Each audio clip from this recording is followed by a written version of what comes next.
बिहारी, बिहारी सत्सई, भक्ति नीति और श्रृंगार की त्रिवेणी।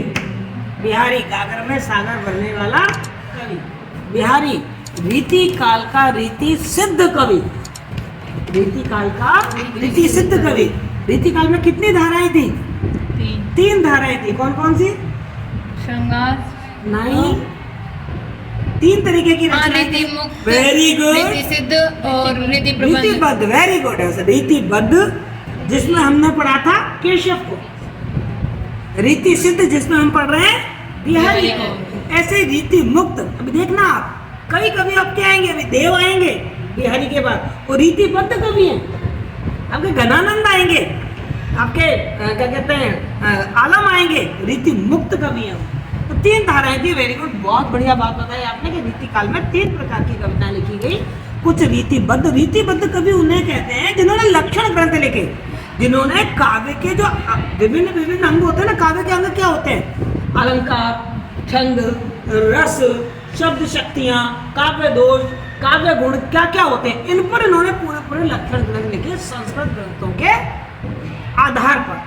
इसलिए इनको क्या कहते हैं? रीतिबद्ध कवि बोलते हैं। रीति तरीका, तरीका लिखने का एक शैली, उसको एक निश्चित शैली इन्होंने अपनाई, इसलिए इसको रीतिबद्ध कवि कहते हैं। रीति सिद्ध, रीति सिद्ध जिन्होंने रीति तो अपनाई, शैली तो अपनाई, लेकिन लक्षण ग्रंथ नहीं लिखे। और रीति मुक्त जिन्होंने रीति काल की शैली को भी नहीं अपनाया, जो स्वच्छंद तरीके से, मुक्त तरीके से जिन्होंने अपने काव्य की रचना की, उन्हें हम कहते हैं रीति मुक्त कवि। क्लियर, समझ में आया? तो आज हम पढ़ रहे हैं बिहारी। बिहारी के कुछ दोहे हमारे रह गए हैं कोर्स में, उसे आज हम कंप्लीट कर लेते हैं। हाँ, कोई प्रॉब्लम जो कल तक अपन ने पढ़ा है? कोई दोहा ऐसा लग रहा है आपको कि हमको ये चीज़ समझ में नहीं आ रही है, तो मैं उसको रिपीट करूं? मैं मानूं आप तो महान पंडित धुरंधर हैं, आपको एक बार पढ़ाते ही सब कुछ समझ में आ जाता है। मैं ये नहीं मान रही, मैं पता क्या मान रही हूँ, आप मेरे से प्रश्न नहीं पूछ रहे, इसका मतलब आपने घर जाके पढ़ा नहीं। यदि घर जाके पढ़ते ना तो ऐसा हो नहीं सकता था कि आपको कुछ चीज़ समझ में नहीं आती। कोई ना कोई प्रॉब्लम तो आती। चलिए मैं पूछ लेती हूँ, मुझे जरा इसमें कौन सा अलंकार है? पत्रा ही तिथि पाइये वाह घर के चौआ। बताइए अलंकार कौन सा? मैंने बताया था कल आपको इसमें अलंकार। पत्रा ही तिथि पाइये वाह घर के चौपास, नित्य प्रति पूनो ही रहे आनन आओ ओप उजास। कौन सा अलंकार है? अतिशोक्ति। अरे वाह, क्या बात है। नहीं थप्पे तो बिल्कुल सही है। अरे बिल्कुल सही है यार, अतिशोक्ति है। अरे अतिशोक्ति का मतलब होता है बड़ा चढ़ा कर बात करना, और यहाँ बड़ा चढ़ा के तो बात करिए। वेरी गुड, बहुत बढ़िया, बहुत बढ़िया। देखिए एक ही बच्ची क्यों बोली, और जने क्यों नहीं बोले? और जनों को भी बोलना चाहिए ना। चलिए एक छोटी सी बात आपसे और पूछ लेती हूँ। कनक कनक ते सौगुनी मादकता अधिक है, इसमें कौन सा अलंकार है? कनक कनक यमक। यमक अलंकार है। कौन सा अलंकार है? यमक अलंकार है। वेरी गुड, बहुत बढ़िया। था एक ही को जुबान दी है भगवान ने, बाकी सबको तो जुबान दी नहीं है, ऐसा लग रहा है। और ये नीति से संबंधित दुआ है। कैसा दुआ है ये? नीति से संबंधित है कि हमें समाज में कैसा व्यवहार करना चाहिए, जीवन जीने के क्या नियम है। जैसा कि मैंने आपसे कहा था कि बिहारी श्रृंगार बहुत अच्छे से श्रृंगार रचते हैं। आज हम एक श्रृंगार का और एक दो दोहे पढ़ते हैं। वो कह रहे हैं औंदाई शीशी सुलख विरह बरनी बिललात। देखो कितना प्यारा अनुप्रास अलंकार भी दिख रहा है ना आपको। विरह बरनी बिललात, जहाँ एक ही वर्ण की आवृत्ति हो जाए। वर्ण, वर्ण मतलब अक्षर की आवृत्ति, जो अनुप्रास अलंकार। बेटा जहाँ शब्द की आवृत्ति होती है ना, वहाँ आपको थोड़ा सोचना पड़ता है। शब्द की आवृत्ति होती है तो हम ये देखते हैं क्या शब्दों के अर्थ अलग अलग है, तो हम कहते हैं यमक है। शब्द की आवृत्ति हो रही है, यानी एक के बाद जस्ट एक के बाद हो रही है, तो हम कहते हैं इसमें पुनरुक्ति प्रकाश है। और शब्द की आवृत्ति हो रही है लेकिन उसका अन्वय अलग अलग है, तो हम कहते हैं इसमें लाटानुप्रास। तो जब शब्द की आवृत्ति होती है तो हमें थोड़ा देखना पड़ता है कि शब्द की आवृत्ति किस तरीके से हो रही है। तो औंदाई शीशी सुलख विरह बरन बिललात, और विच ही सूख गुलाब को छीटो छुई ना गात। अतिशयोक्ति। और ये श्रृंगार का वियोग पक्ष का दोहा है। कल हम पढ़ रहे थे कि जो नायिका है वो भी नायक की याद में विरह अग्नि में जल रही है। क्योंकि हमने देखा था कि नायक ने एक जगह शिकायत करवाई है, सखी जाके कह रही है उससे केवल सुंदर होना ही सार्थक, तुम्हारी सुंदरता की सार्थकता तभी है जब तुम नायक से प्रेम करो, तुम्हें प्रेम करना चाहिए, क्योंकि बिना प्रेम की जो सुंदरता है वो सार्थक नहीं है। फिर हमने ये देखा था कि किस तरीके से नायक नायिका की याद में तड़प रहा है, व्याकुल हो रहा है, तो नायिका भी नायक की याद में तड़प रही है। और कितनी विरह की अग्नि में जल रही है वो आप देखिए। जो वियोग, जो दुख है, उसको आग की तरह माना गया है। जैसे आग इंसान को जला देता है, ऐसे वियोग और दुख भी इंसान को झुलसाता रहता है, जलाता रहता है। आपने पढ़ा है ना चिता और चिंता, है ना, सुना है ना आपने? चिता तो मरे हुए व्यक्ति को जलाती है और चिंता, दुख, कष्ट ये तो जिंदे व्यक्ति को ही जला देते हैं। तो ये हमारी जो नायिका है वो विरह की अग्नि में इतनी जल रही है कि औंधाई सी सुलगी। अब जब जो वो नायिका है वो विरह की अग्नि में जल रही है, कल हम पढ़ के चुके हैं कि नायिका कह रही है भैया हमें तो उसकी स्थिति भी नहीं देखी जा रही है, हम तो भगवान से प्रार्थना कर रहे हैं इससे अच्छा तो इसको मृत्यु दे दो। इतनी बुरा हाल है हमारी नायिका का नायक की याद में। कल पढ़ा था ना आपने। तो सखी जब अपनी नायिका की, अपनी सखी की विरह अग्नि को, उसके दुख को, कष्ट को नहीं देख पा रही है, वो विरह की अग्नि में जल रही है, तो पता है सखी ने क्या किया? गुलाब जल की शीशी लेके आई। गुलाब जल कैसा माना जाता है? ठंडा। उसने सोचा ये गुलाब जल मैं अपनी सखी पर डाल दूं, तो शायद इसकी जो अग्नि है, विरह की अग्नि है, जो दुख है वो थोड़ा कम हो जाए। भाई सखी, जो सखी होती है, जो अपनी फास्ट फ्रेंड होती है, जो अपनी फेवरेट फ्रेंड होती है, वो तो आपके दुखों को कम करना चाहती है, नहीं करना चाहती। तो औंधाई शीशी वो कहती है मैंने जैसे ही उसको बिलबिलाते हुए देखा, बिललात जलते हुए देखा, विरह की अग्नि में जलते हुए और बिलबिलाते हुए देखा, व्याकुल देखा, तो मैंने क्या किया? गुलाब जल की पूरी शीशी उसके ऊपर औंधा दी, पूरी शीशी खाली कर दी। अब गजब क्या हुआ वो देखो सेकंड में। गुलाब जल की शीशी खाली कर दी, पूरी औंधा दी, पूरी उसके ऊपर डाल दी, पर बिची सूखी गुलाब के ऊपर बीच में ही गुलाब जल सूख गया। उसकी विरह की अग्नि इतनी तेज थी कि जैसे ही मैंने वो गुलाब जल उसके शरीर पे डाला, उसके शरीर को तो छुआ भी नहीं गुलाब जल ने, डालते ही वो गुलाब जल रास्ते में सूख गया। इतनी उसकी अग्नि तेज थी। आप सब जानते हैं ना कि जब आग होती है तो पानी को क्या बना देती है? वो भाप बना देती है। अब भगोने में पानी रखिए और गैस पे चढ़ा दीजिए, तेज आंच कर दीजिए, धीरे धीरे क्या होगा? जब पानी होगा वो क्या हो जाएगा? सूख जाएगा। और हमारी नायिका की विरह की अग्नि इतनी तेज है कि गुलाब जल रास्ते में ही सूख गया।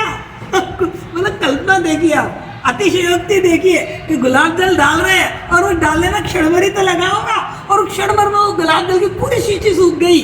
वो कह रहे हैं छींटो, एक छींट भी छुई ना गात, एक छींट भी मेरी नायिका के शरीर को छुई नहीं, पूरा का पूरा गुलाब जल रास्ते में ही सूख गया। तो यहाँ पर संयोग के वियोग पक्ष का वर्णन तो हमें देखने को मिल ही रहा है, साथ में हम देख रहे हैं कल्पना की ऊहात्मकता, अतिशय कल्पना ऐसी कि जैसे जिसपे हमें जल्दी से विश्वास भी नहीं होता, तो उसे हम माँ कहते हैं अतिशयोक्ति अलग।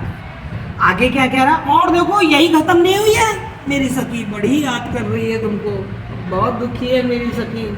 कैसे कर रही है? गहरी गहरी सांसें ले रही है। जब अपन बहुत दुखी होते हैं तो अपन क्या करते हैं? लंबी लंबी सांसें भरते हैं, आहे, जिसे अपन कहते हैं आहे भरना, आहे भरते हैं जब हम बहुत दुखी, बहुत कष्ट में होते हैं। तो मेरी सखी जब आहे भरती है तो आप देखिए उसकी स्थिति क्या होती है। गजब। देखिए आप क्या कहते हैं? इत आवत चल जात उत चली 6-7 हाथ। अरे बाप रे, जब मेरी सखी सांसें ले रही होती है, आहे भर रही होती है, तो जब सांस भरती है तो 6-7 हाथ पीछे चली जाती है, और जब सांस निकाल रही होती है तो 6-7 हाथ आगे आ जाती है। इतनी जबरदस्त आग है उसकी, ऐसी सांसें, ऐसी गहरी सांसें वो भर रही है। चढ़ी हिंडोरे से रहे लगी उसासन साथ। अपनी उसासों के साथ ऐसा लग रहा है जैसे वो किसी झूले पर चढ़ गई हो, जैसे झूला आगे पीछे झूलता रहता है, ऐसे ही मेरी सखी जब आए भरती है तो झूल रही है। देखा कल्पना की ऊहात्मकता। ऊहात्मकता मतलब जिसमें जितना विश्वास नहीं ये हो पा रहा, बहुत ही ज्यादा कल्पना, मतलब ऐसी इतनी भी ज्यादा कल्पना करते हैं रहने दे यार, जबरदस्ती मार रहा है तो हैं? थोड़ी कल्पना भी हो तो ऐसी तो जाके थोड़ी सी सच्चाई फील हो। पर यहाँ बिहारी ने, और इसी बात को लेकर रामचंद्र शुक्ल ने इनकी थोड़ी आलोचना की है कि जो बिहारी हैं वो अतिशय कल्पना कर रहे हैं, ऐसी अविश्वसनीय कल्पनाएं कर रहे हैं जिससे कि जब हम उनकी कविता पढ़ते हैं तो उसमें यथार्थ का जो गुण है वो बिल्कुल खत्म सा हो जाए। क्लियर? कोई दिक्कत समझ में आ गया? चलिए आगे वो कह रहे हैं, लाल तुम्हारे विरह की अगनी अनूप अपार। अब देखो कौन सा अलंकार है इसमें, अगनी अनूप अपार, अनुप्रास अलंकार। कौन सा अलंकार है? अनुप्रास अलंकार। लाल तुम्हारे विरह की, हे लाल। लाल किसको संबोधित किया है? नायक को। जो सखी है वो नायक को कह रही है कि हे लाल, हे युवक, हे युवा जो नायक है, तुम सुनो, तुम्हारी जो विरह की अग्नि है ना वो तो बहुत ही अनूप मानी अनोखी है। अब अनोखी तो है ही, हम देख रहे हैं 6-7 हाथ आगे चली जाती है, कभी 6-7 हाथ पीछे चली जाती है। गुलाब जल की शीशी उड़े लगो रास्ते में ही उड़ जाती है। तो भैया अग्नि अनोखी तो है ही है, और अपार जिसकी कोई सीमा नहीं है, मतलब उसका दुख खत्म होने पे आ ही नहीं रहा है। सर से बरसे नीर हूँ जरूं मिटे ना झार। अब अनोखी क्यों कहा है इन्होंने? विरह की अग्नि को अनोखा क्यों कहा है? कि मेरी सखी की आंखों में से हमेशा आंसू झरते हैं। आंसू मतलब अश्रु जल। जल का स्वभाव कैसा होता है? शीतल। तो वो आपको बुझाता है या नहीं बुझाता है? अरे जब कहीं आग लग रही होती है तो आप क्या करते हो? पानी छिड़कते हो नहीं छिड़कते हो? तो वो कह रहे हैं कि सर से बरसे नीरू, बरसात होती रहती है, पानी बहता रहता है, पर मेरी सखी की जो झार है, जो अग्नि है, वो खत्म नहीं होती, वो झरती नहीं है, वो खत्म नहीं होती है। यद्यपि पानी से आग बुझ जाती है, पर इन अश्रु जलों से मेरी सखी की विरह की अग्नि बुझ नहीं रही है, बल्कि और ज्यादा बढ़ रही है। इसलिए उन्होंने विरह की अग्नि को अनूप बताया, अनोखा बताया। फिर हमने पढ़ लिया था, अब लास्ट में एक और अपना बच रहा है, उसको मैं बता देती हूँ।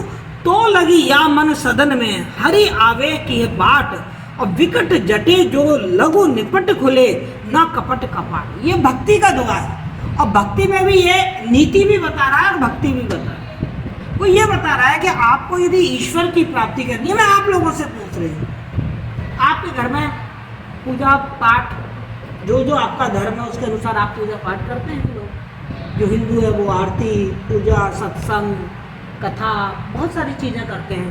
जो मुसलमान है वो नमाज वगैरह पढ़ते हैं, ईसाई हैं वो प्रार्थना करते हैं। मुझे ये बता दीजिए कि भगवान कैसे मिलता है? क्या इस पूजा पाठ से भगवान मिल जाता है? तो कैसे मिलेगा? हैं? श्रद्धा हो, प्रेम हो, वेरी गुड, बहुत बढ़िया। और समर्पण का भाव हो, वेरी गुड। और मतलब जिनके मन में ईश्वर के प्रति इतना प्रेम हो, इतना समर्पण हो, इतना श्रद्धा का भाव हो, उन व्यक्तियों का व्यवहार कैसा होगा? शीतल होगा, शांत होगा। क्या वो कोई धोखेबाजी या झूठ फरेब कोई आडंबर करेगा? नहीं बेटा, भगवान को एकदम सरल और सहज बताया गया है। हर भक्त ने सरल और सहज बताया है, और हर भक्त यही कहता है कि यदि आप कोई आडंबर मत करो, कोई तीर्थ यात्रा मत करो, कोई पूजा पाठ मत करो, कोई हवन सत्संग मत करो, कुछ भी दिखावा नहीं करना है। केवल अपने मन में श्रद्धा रखो और अपने मन में कपट मत रखो, किसी के प्रति दुराव मत रखो, चुनाव मत रखो, किसी के का बेईमानी मत रखो, बुरा भाव मत रखो। उसको ईश्वर अपने आप ही प्राप्त हो जाता है। बेटा ईश्वर है क्या? क्या तुमने ईश्वर को देखा है? मैंने भी नहीं देखा। पर जब हमारे सामने कोई व्यक्ति ऐसा आता है जो बहुत ही सद्गुणों से संपूर्ण होता है, हम क्या कहते हैं? और ये साक्षात ईश्वर है, इंसान थोड़ी है। क्या है? समझ गए? तो ईश्वर एक भाव है, ईश्वर एक अवस्था का नाम है। जो सद्गुणों से संपूर्ण है वही ईश्वर है। और जो सद्गुणों से संपन्न भावी जब ईश्वर है, तो जब आपके अंदर सद्गुण होंगे तभी तो आप उसको प्राप्त कर पाओगे। अरे अच्छे लोगों को, सच्चे लोगों को सच्चे लोग पसंद आते हैं, झूठे लोगों को सच्चे लोग पसंद आएंगे क्या? और जो सच्चे लोग होंगे उनको झूठे लोग पसंद नहीं है। तो कुछ इसी तरीके का भाव इन्होंने कहा है कि तो लगी या मन सदन में। देखो मन सदन, सदन का मतलब घर, मन को सदन बताया। बताइए कौन सा अलंकार है? मन सदन, मन घर है मन श्रेष्ठ नहीं। थोड़ा और कोशिश करिए। हाँ। उपमा तो यदि मैं कह देती ना मन सदन के समान है तो उपमा होता। मैंने तो मन को ही सदन बता दिया। मन सदन कौन सा? जब मैं कहती कि मानो मन सदन है तो उत्प्रेक्षा होती। मन सदन लेकिन जब मैंने मन को ही सदन बता दिया तो दोनों क्या हो गए? एक रूप हो गए। कौन सा अलंकार हो गया? जब दोनों एक रूप हो गए, दोनों एक हो गए, रूपक अलंकार। कौन सा अलंकार? रूपक अलंकार। तो मन सदन में कौन सा अलंकार है? रूपक अलंकार है। तो लगी मन सदन में हरि आवे की है बाट। ये बताओ, हम कहते तो है कि भगवान हमको मिल जाए, हमको भगवान के दर्शन हो जाएं, भगवान मेरे हृदय में निवास करें, भगवान मेरे साथ रहें, पर कैसे आएंगे? कौन से रास्ते से आएंगे भगवान तुम्हारे घर में? बताओ, तुम्हारे मन मंदिर में भगवान कौन से रास्ते से आएंगे? अब घर का दरवाजा तो बंद कर दो, मैं कह दूं अंदर आ जाओ, तो आप क्या कहोगे? मैडम पहले दरवाजा तो खोलो तभी तो अंदर आ पाएंगे। तो हम तो ईश्वर को बुलाते तो रहते हैं, हे ईश्वर आओ दर्शन दो, लेकिन अपने मन में हमने कपट रूपी किवाड़ लगा रखे हैं। अपने मन में कपट और बुराइयां भर रखी है। तो बताइए ईश्वर कैसे आएगा? तो देखिए, कपट कपाट, कपट कपाट में भी रूपक अलंकार है। कपट को क्या बता दिया? कपाट, किवाड़, अनुप्रास अलंकार भी है। कवन की आवृत्ति हुई है, पर कपट कपाट में कौन सा अलंकार और दिखाई दे रहा है आपको? रूपक। मन सदन में कौन सा अलंकार दिखाई दे रहा है? रूपक। तो यदि हमें किसी घर में प्रवेश करना है तो उसके द्वार को खोलना पड़ेगा, किवाड़ों को खोलना पड़ेगा। ऐसे ही यदि आपको ईश्वर की प्राप्ति करनी है, आप चाहते हैं कि आपके मन मंदिर में ईश्वर निवास करे, तो आपको मन में से कपट निकालना पड़ेगा, बुराइयां निकालनी पड़ेगी। और ये बात केवल बिहारी ने ही नहीं कही है, ये बात तो हर भक्त ने कही है। कहा है ना, कबीरदास जी ने भी कहा है ना, कि साच बरोबर तप नहीं और झूठ बरोबर पाप, और जाके हृदय साच है बाके हृदय आप। कहा है ना कबीरदास जी ने कि जिसके हृदय में सच निवास करता है उसके हृदय में ईश्वर निवास करता है। और ऐसी ही बात इन्होंने कही है। जप माला छापा तिलक सरे न एको काम, और मन नाचे कांचे तथा साचे राचे राम। जप माला छापा तिलक से आपको ईश्वर मिलने वाले नहीं है। आप तो क्या करिए, अपने मन को शुद्ध कर लीजिए। कबीर ने एक बात और बहुत प्यारी कही है कि माला फेरत जुग गया, गया न मन का फेर, और कर का मन का डर दे, मन का फेर। माला फेरते फेरते तेरे को युग चला गया, लेकिन तेरे मन का कपट तो गया नहीं। तो हाथ की माला को भले से फेंक दे, और मन में जो कपट है उसको निकाल दे। कुछ ऐसा ही भाव हमको यहाँ दिखाई दे रहा है। दिखाई दे रहा है ना? दे रहा। आज आपका बिहारी कंप्लीट हो गया। मैं आपको व्याख्या का थोड़ा सा बता दूं कि आपको व्याख्या कैसे करनी है, और आपको इसी वाले दोहे की व्याख्या करनी है। क्या आपको याद है मैंने आपको व्याख्या कैसे सिखाई है? सबसे पहले संकेत सूत्र, उसके बाद संदर्भ। संकेत सूत्र में पहला शब्द और लास्ट का शब्द। फिर मैंने क्या बताया आपको? संदर्भ। संदर्भ में आपको कवि का नाम, कवि की किताब का नाम, और उस किताब में यदि कोई अध्याय है तो उसका नाम। फिर आपको प्रसंग बताना है। अब यदि हम इसका प्रसंग बताएंगे तो हम क्या कहेंगे? यहाँ पर बिहारी की भक्ति की सादगी पर ईश्वर निष्कपट व्यक्तियों को ही मिलते हैं, इस भाव पर विचार किया गया है। ये प्रसंग आ गया। फिर अपन क्या करेंगे? इसका व्याख्या। व्याख्या शब्द को मैंने एक अलग शब्द दिया, विश्लेषणात्मक टिप्पणी दिया है ना, तो आप इसका पूरा विश्लेषण करेंगे। विश्लेषण मतलब मैंने जो भावार्थ बताया है वो पूरा भावार्थ लिखेंगे। अब जब केवल भावार्थ लिखेंगे तो मैं शब्द में भावार्थ भी तो लिखवा सकती थी, पर मैंने भावार्थ नहीं लिखवाया। मैंने क्या लिखवाया? काव्यात्मक विश्लेषण करें इसका। तो इसका मतलब क्या हुआ कि भावार्थ के साथ साथ आप इसमें जो छुपे हुए अर्थ है वो बताएंगे, और इसी तरीके के जो दूसरे और कवि हैं, जैसे मैंने कबीर की बात बताई आपको, है ना, सूरदास ने भी यही बात कही है, मीरा ने भी यही बात कही है, हर भक्त कवि ने यह बात कही है कि ईश्वर को सादगी के बूते हैं, उन्हें कोई भाई आडंबर नहीं चाहिए। यदि आपके मन में कपट है, धोखा है, तो वो आपको नहीं मिलेंगे। जैसे मैंने आपको कितने 2-3 दोहे सुना दिए मैंने आपको, वो दोहों के बारे में यहाँ वर्णन करिए। तो ये इसे कहते हैं काव्यात्मक टिप्पणी। मतलब पूरे का पूरा हमने केवल यही नहीं, इससे संबंधित जो और व्यक्तियों ने कोई बात कही है उनसे भी उनकी तुलना कर दी है, और फिर आप अपना मत बता दीजिए कि बिहारी ये सही कह रहे हैं या गलत कह रहे हैं, बताओ आप। वास्तव में हम अपने मन में कपट रखेंगे तो क्या हमें ईश्वर की प्राप्ति होगी? तो आप अपना मत लिखिए कि बिहारी बिल्कुल सही कह रहे हैं। ये पूरी काव्यात्मक विश्लेषण हो जाए।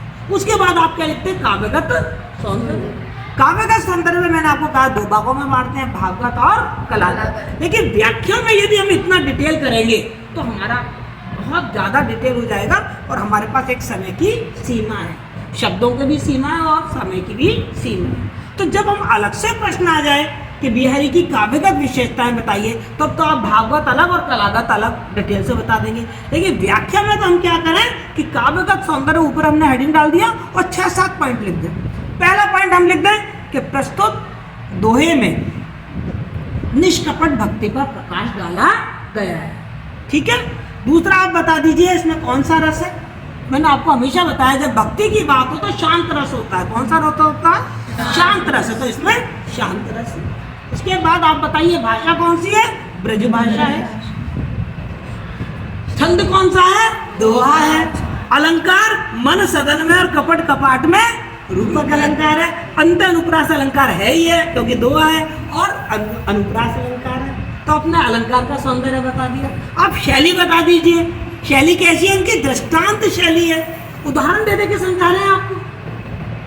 तो दृष्टांत शैली है, सामसिक शैली है, गागर में सागर बनने वाली शैली है। तो आपने शैली की बात बता दी। काव्य रूप बता दीजिए, मुक्तक है, क्योंकि कोई कथा तो कह नहीं रहे, तो कभी कोई दोहा, कभी किसी विषय पे, कभी किसी विषय पे, कभी किसी विषय पे दोहा लिख देते, तो मुक्तक काव्य रूप है। तो देखो कितने पॉइंट बन गए। पहला आपका मूल विषय वस्तु का बन गया, फिर आपने रस का बता दिया, फिर आपने ब्रज भाषा की बात बता दी, फिर आपने शैली की बात बता दी, छंद की बात बता दी, अलंकार की बात बता दी, काव्य रूप की बात बता दी। आप मुझे बताइए 7 पॉइंट बन गए आपके। बने या नहीं बने? मिलेगा आपको अपने गीता बाइबल में ये 7 पॉइंट का भी। तो आज आपका होमवर्क है कि जो सबसे लास्ट वाला 2 दोहा है इसकी व्याख्या करके लाएंगे, जैसे मैंने आपको समझाई है। कल मैं आपकी व्याख्या चेक करूँ। क्लियर? समझ आया? फिर भी कुछ समझ में नहीं आया तो उससे पहले आप मेरे से फोन करके पूछ सकते हैं, मैडम ये चीज़ हमें समझ नहीं आई है, समझा। Okay, thank you so much.